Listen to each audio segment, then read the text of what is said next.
International court of justice में Kulbhushan Yadav case का फैसला पूरी दुनिया जानना चाह रही है, और ख़ास तौर पर भारत और पाकिस्तान का मीडिया के आखिरकार फतह किसकी, कौन जीता इस फैसले में, किसके हक़ में ये फ़ैसला हुआ, पाकिस्तान के या भारत के।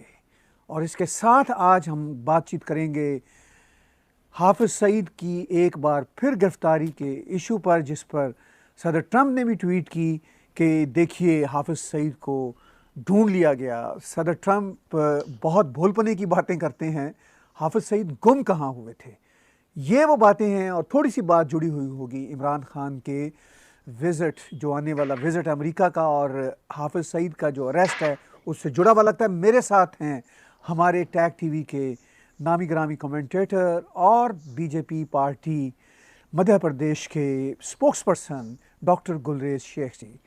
डॉक्टर गुलरेज भाई नमस्कार, अस्सलाम वालेकुम। नमस्कार, अस्सलाम वालेकुम। ये बताइए, बात मैंने की, आखिर ये कुलभूषण यादव का जो वर्डिक्ट आया आईसीजे के तरफ से, इंटरनेशनल कोर्ट ऑफ जस्टिस की तरफ से, इसमें किसकी जीत आप समझते हैं? क्या वर्डिक्ट है, आप इसको कैसे देखते हैं? देखिए, इसमें सबसे बड़ी जीत जो है वो सच की जीत है। और मैं ये बात इसलिए कहता हूं कि भारत का स्टैंड कांस्टेंट एक ही रहा है। सबसे पहली हमारी जो बात रही है कि उनको कॉन्सुलर एक्सेस दी जाए, और जिनीवा कन्वेंशन पे जब दोनों पार्टीज ने, अर्थात भारत और पाकिस्तान दोनों ने हस्ताक्षर किया है, तो उसका उल्लंघन नहीं करना चाहिए, और पाकिस्तान कंटिन्यूअस कर रहा था। दूसरी चीज, जिनीवा कन्वेंशन साफ साफ कहता है कि किसी भी शहरी को, किसी मुल्क के शहरी को यदि आप गिरफ्तार करते हो तो आपको उसी समय उसकी कंट्री के एम्बेसी को बताना चाहिए, उसकी गवर्नमेंट को बताना चाहिए। तो पाकिस्तान ने तो 22 दिन के बाद भारत को बताया, उसके बावजूद भी कॉन्सुलर एक्सेस रिपीटेडली मांगने के बावजूद भी उन्होंने नहीं दी। उसकी माँ और उसकी जो पत्नी वहां पर गई थी, उसके साथ जिस प्रकार से इनह्यूमैनिटेरियन बिहेवियर किया, उनका मंगलसूत्र उतरवा लिया, उनकी बिंदी उतरवा ली, वो महाराष्ट्रियन है तो इनको मराठी नहीं बोलने दी, तो ये तो खुले तौर पर ह्यूमन राइट्स का भी जो था वो हनन था, और इंटरनेशनल कोर्ट ने भी वही देखा। लेकिन मुझे एक बात से तकलीफ हो रही है कि किस तरह से पाकिस्तानी मीडिया, चाहे वो डॉन हो, चाहे वो ARY टीवी हो, चाहे शेरी रहमान हो, वो बार बार एक बात को जो कह रहे हैं कि जो इंटरनेशनल कोर्ट है उसने हमारे जो जजमेंट था उसको निरस्त नहीं किया।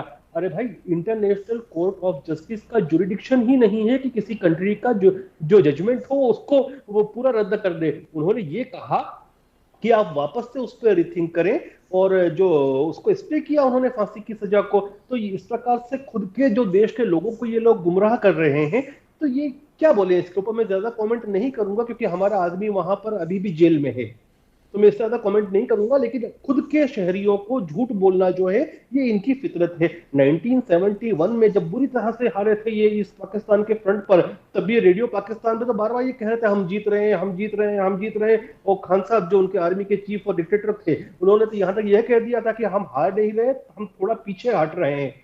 तो इस प्रकार से ये पाकिस्तान की जो आम जनता है, आम आवाम है, मैं मानता हूं कि हर जगह की आम आवाम जो होती है वह जो है वह अमन पसंद होती है, लेकिन उसको भड़काते हैं और उसको झूठ के साए में रखते हैं। तो मुझे लगता है कि टेक टीवी के माध्यम से आम जनता को भी पता चलेगा पाकिस्तान की कि उनकी सरकार, उनके राजनेता, उनकी प्रेस, उनका मीडिया किस प्रकार से उनको धोखे में रखता है।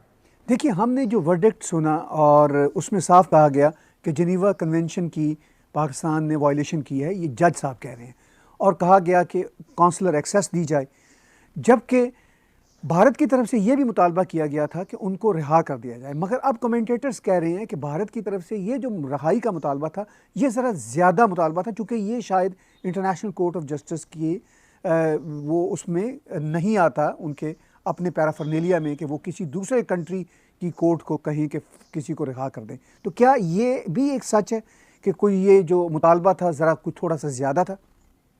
नहीं, देखिए, जो भी वकील होगा काउंसिलर वहां पर जाएगा, वो तो अपनी डिमांड्स को रखेगा। लेकिन भारत की एक तरह से इसमें जीत इसलिए हुई क्योंकि भारत की जो जो भी शर्तें थी, सबसे पहले तो पाकिस्तान ने ये कहा था कि जिनीवा कन्वेंशन का उन्होंने किसी प्रकार से जो उसका खंडन किया ही नहीं है, और इसलिए ये इंटरनेशनल कोर्ट ऑफ जस्टिस में भारत का आना ही गलत है। उसको यूनिनोमसली, यहाँ तक कि जो पाकिस्तानी जज, जो 16वें जज, जो एडहॉक जज नियुक्त किए गए थे, उन्होंने भी कहा कि नहीं, ये गलत है और ये कोर्ट इसके ऊपर सुनवाई भी कर सकती है और निर्णय दे सकती है। तो पाकिस्तान की पहली शिकस्त तो वहीं पर हो गई थी। दूसरी बात, पाकिस्तान ने जो कहा था कि नहीं, ये भारत प्रूव नहीं कर पा रहा है कि इंडियन सिटीजन है, वहां पर आप पढ़िए उन टिप्पणियों को, किस प्रकार से कोर्ट ने टिप्पणी की है, और फैक्ट भी है ये। एक तरफ तो आप आपके मीडिया में, अंतरराष्ट्रीय मीडिया में बार बार उस व्यक्ति को आप हिंदुस्तानी बोल रहे हो, और भारत खुद जब कॉन्सुलर एक्सेस मांग रहा है, उसकी बीवी और उसकी मां वहां पर जाके विजिट कर रही है, और आप बोल रहे हैं कि भारत प्रूव नहीं कर पा रहा कि वो भारतीय है। तो ये तो इमेच्योर सी बात थी। और कैसे ये लोग ऐसी बातें रखते हैं, मुझे तो हंसी आती है इन बातों पर। आपने कहा आपको इन बातों पर हंसी आती है, मगर पब्लिक कंजम्पशन के लिए तो जाहिर है पाकिस्तान का मीडिया ये करेगा और इस्टेब्लिशमेंट का कंट्रोल भी है, ये एक अपनी जगह पे बात। मगर दुनिया को इंटरनेशनल कोर्ट ऑफ जस्टिस का जो वर्डिक्ट है वो साफ देखने और सुनने को मिला। अब आप मुझे ये बताइए कि पाकिस्तान और भारत के बीच में जो रिलेशंस टेंस हैं, बहुत अरसे से चले आ रहे हैं। पुलवामा अटैक के बाद वो और टेंस हुए, फिर बालाकोट का ये सारा कुछ। लेकिन अब कुछ लगता है कि कोई बैकडोर डिप्लोमेसी चल रही है। करतारपुर पे फिर बातचीत हुई। अमेरिकन्स ने भी कहा रिसेंटली कि पाकिस्तान और भारत के बीच जो थोड़ी बहुत बैकडोर बातचीत चल रही है, हम उसको वेलकम करते हैं। Prime minister Imran Khan America जा रहा है दुनिया को ये भी दिखाने कि हम बेहतर तलक चाहते हैं। तो आपको क्या दिखता है कि क्या जो जो पब्लिक कंजम्पशन के लिए सामने आ रहा है ये फैक्ट है या फैक्ट कुछ और है? देखिए ताहिर साहब, मैं बड़ा स्पष्टवादी हूँ, इसलिए स्पष्टतः एक बात कहूंगा कि भारत एक शांति प्रिय देश है। हम तो पाकिस्तान से भी अच्छे ताल्लुकात चाहते हैं, अच्छे संबंध चाहते हैं, दोस्ताना संबंध चाहते हैं। लेकिन समस्या जब होती है कि जब हमारे लोगों को वहां के जो आतंकवादी हैं वो आकर मारते हैं। यदि पाकिस्तान इस चीज से बाज आ जाए तो मैं तो इससे बड़ी कुछ बात नहीं बोलूंगा कि जिस छोटे छोटे अमाउंट के लिए $6 अरब बहुत छोटा सा मीगर अमाउंट है। उससे ज्यादा तो हमारी जो म्युनिसिपल कॉर्पोरेशन मुंबई की है, बीएमसी, उसका बजट होता है। उसको कहीं देखने की आवश्यकता ही नहीं पड़े यदि वो भारत के साथ एक सच्चे पड़ोसी की तरह रहे, एक दोस्ताना संबंध रखे और भारत की पीठ पर बार बार वार न करे। पीठ पे वार करते हैं जो, उसकी वजह से समस्याएं होती है।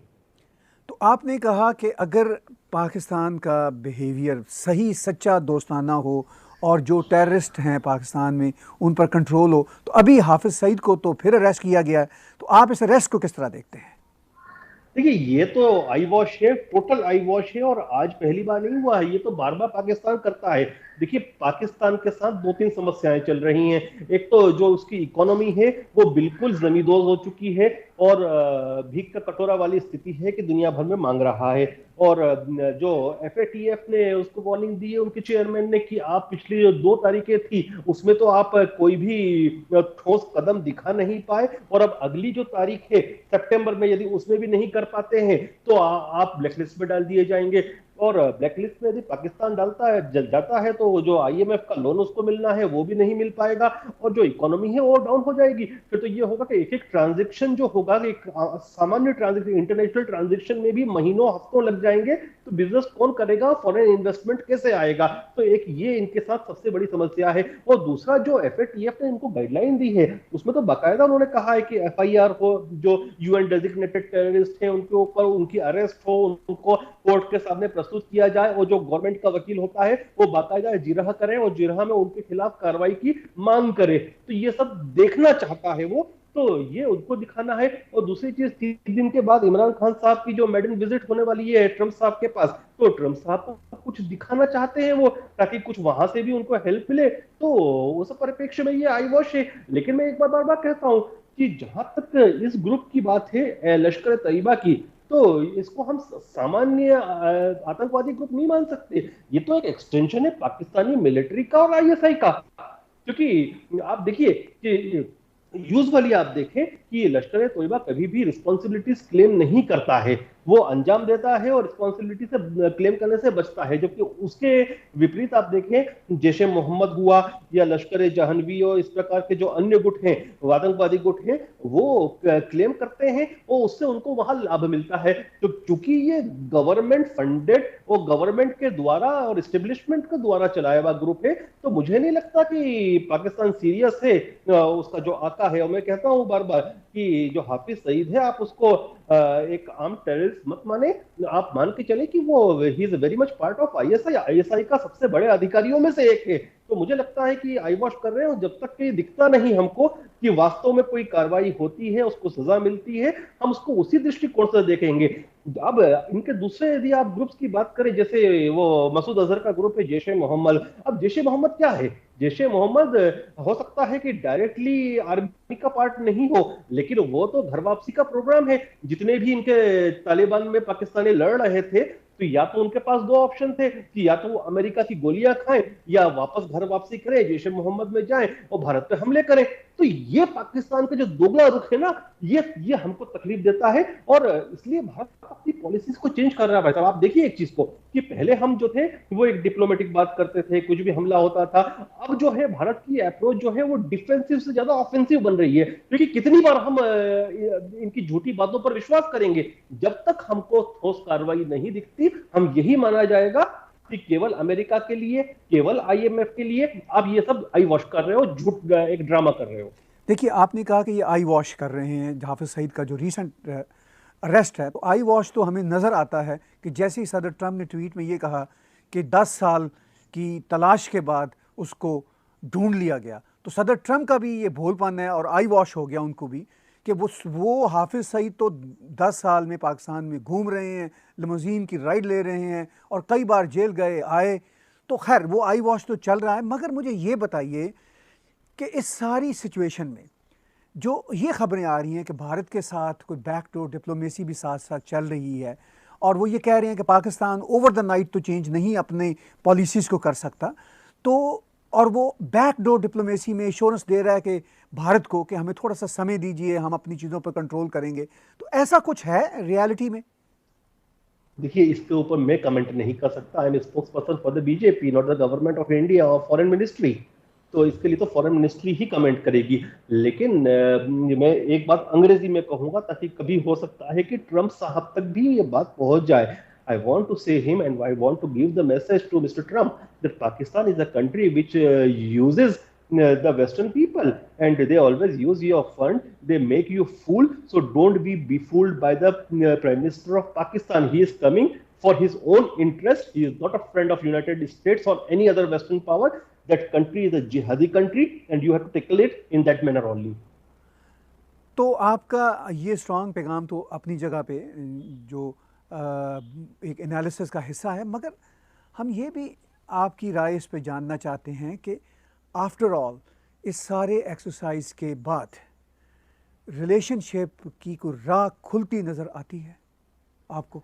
बिल्कुल बिल्कुल खुलती है, लेकिन यदि ठोस कार्रवाई होती है, अभी लगता है कि वास्तव में कार्रवाई करते हैं और करके दिखाते हैं कॉन्क्रीट एक्शन, तो रिलेशनशिप सामान्य हो जाएंगे। देखिए, हमको समस्या है इनके हाफिज सईद से, मसूद अजहर से, लखवी से, दाऊद इब्राहिम से। और आप ये बताएं कि हम ये नहीं चाहते कि इस प्रकार की कार्रवाई करके दिखाएं कि वो जो लखवी था वो तो जेल में था और उसके बच्चे पैदा हो रहे